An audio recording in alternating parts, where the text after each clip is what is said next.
Well, Lexington Symphony really wants to bring fantastic classical music to the general public. Part of our mission is to really take music into the schools and to bring kids to hear live music. Orchestrating kids through the classics, one of the things that I love about this orchestra is that we have a very intelligent group of people who are naturally educators within the orchestra. Many of us are musicians who've done educational programming, and one of the things that occurred to our group was, well, what if we did the history of classical music through time?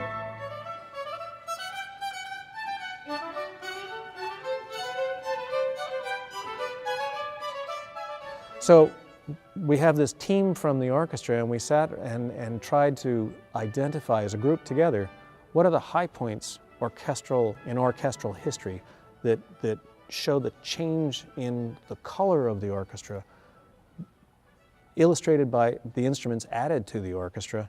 And we ended up with this 1,500-year compendium from a monk wandering in the dark monastery singing plain song to John Williams launching us into outer space with Darth Vader. And I think we've got a really good product.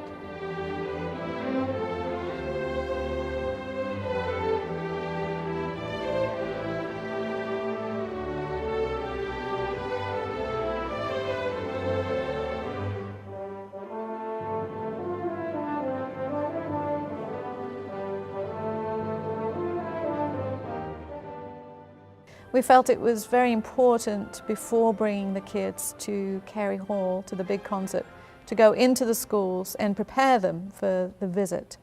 And one of the wonderful things about that is when the kids arrive at Cary Hall, they're waving, "Hey Liz, hey Bill," because they've seen us in their classroom, and it really, makes a great contact between the players and the kids.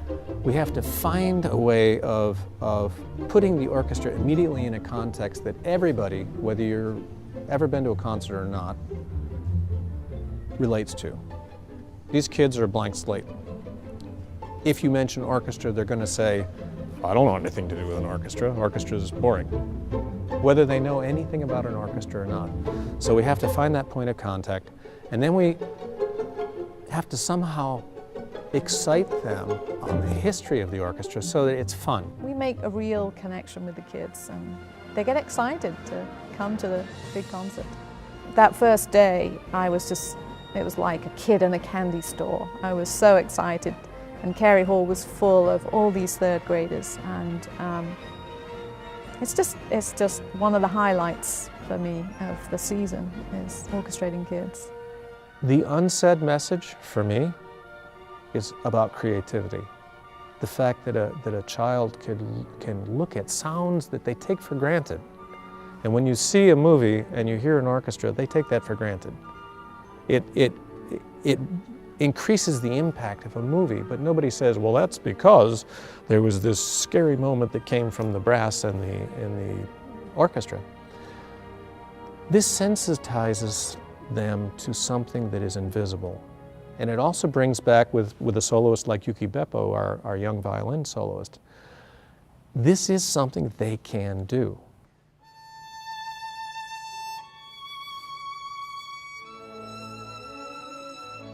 They can learn an instrument. They can play with other people, which is a social framework, which is important.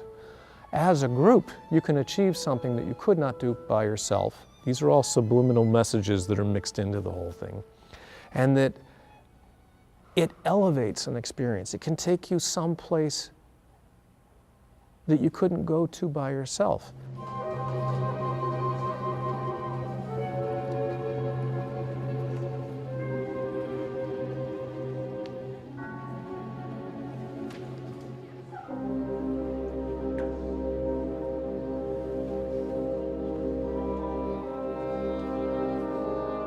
When you hear a piece of music, it immediately puts you in a place, in a time, in a mood. Sometimes people say, I can remember what I had for dinner when I heard that piece for the first time. Music is so basic to our lives, and yet I think in the last few decades we've tried to separate it from our human experience as being an expendable add-on. I've had so many adults tell me who have seen the program, this reminds me when I went in my 4th grade to see the symphony. That's what started my love of classical music. And so, of course, we hope that these kids, many of these kids, will have been introduced to classical music where they otherwise wouldn't have been, and have an appreciation for it. One thing I think is important about the orchestral and the musical experience is that it's a family event. It's something just like going to Disney on Ice. It's something you can share together. The other aspect of it is that, and one thing that I think they get out of seeing us do it, is when they see an adult in whatever that adult's field having so much fun doing what it is they're doing. In my case, it's playing clarinet or playing in an orchestra, but it could be somebody, being a carpenter or something like that. When they see somebody enjoying it so much, they realize that if we can get them started, they'll have a lifelong love for what we as musicians do, but hopefully what they can bring to it in their own voice. You measure a nonprofit organization not in how many dollars you have at the end of the day after you've paid for expenses and sold things. You measure the success of a nonprofit by how many people are attracted to what you do and want to be part of it.